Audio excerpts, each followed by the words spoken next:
Hey guys, today I'm going to give a brief tutorial on how to navigate Canva and how to begin creating your poster for the upcoming showcase.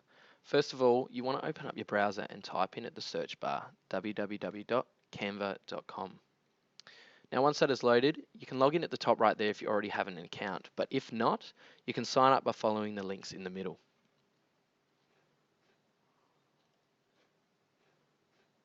Once you have logged in, the first thing you want to do is click Use Custom Dimensions up at the top right there.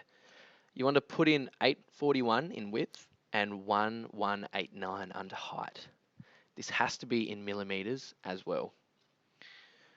After you've done that, you want to select design. Sweet. So now we're in the design window. As you can see on the left hand side, there are 6 tabs to choose from: search, layouts, elements, text, background, and uploads. The first one we are going to look at is layouts. So these layouts can give you inspiration on the way in which you want your photos arranged and can also be inserted into your poster to create a grid for your images. Next, we're going to look at backgrounds. As you can see, there are a bunch of backgrounds to choose from, most of which are free to use. Be careful though, if you find that your background or image has a Canva watermark, it might mean you have to purchase it. A good way of making sure that it is free is to look at the bottom right hand corner of the image and making sure it says free. So to show you what it looks like, I'm going to add this background in. Next, I'm going to go over to text. Again, there are a bunch of different styles to choose from, so it might be worthwhile playing around with these. I'm going to add a heading in to this poster to show you all the different options you have when it comes to text. Just above your poster, you should see an editing ribbon. This has a fair few options. You can change the font size, you can pick a default color or find your own using the color wheel. A pretty neat feature I've found on Canva is it automatically positions your text to fit perfectly when you move the text around.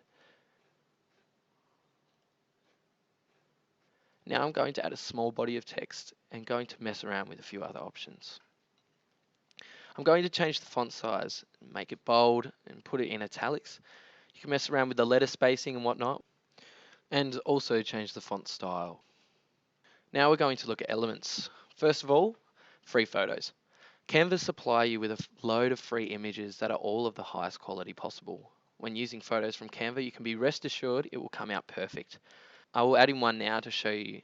As you can see, it is locked in a uniform scale, so what you can do is hold shift and scale your image manually. However, be careful not to warp your photo. So I've made my image fit, but I can't see my text. Well, I have two options. I can drop the transparency, which will give my text a slight fading effect, or I can arrange the different layers and make the photo go behind the text. Let's now flick over to uploads. If you want to add in self-sourced images off the web or ones you have taken, it couldn't be easier. Just click upload and find the image you want to add and open it. Simple. I'll just delete everything I have now and then I'll add my photo in. Again, I make sure it's scaled correctly. And now I'm going to add some text.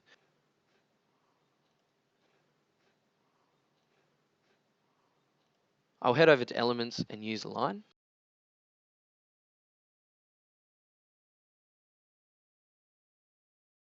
Also in Elements, you can use shapes. I'll add in this circle, but please keep in mind this is an example of what you can do. I imagine yours will look a lot better. So I'm going to scale it, move it, drop the transparency. Moving on now, I'm going to show you frames. Frames are really quite nice, and so I'll show you one as an example. I'll add this frame in here and then drop my image into it. So that's how frames work. Once your post is complete, the next thing you want to do is download it at the top right there. PNG is the recommended format, so stick with that. As long as you don't use any premium graphics, you should be right to just download it.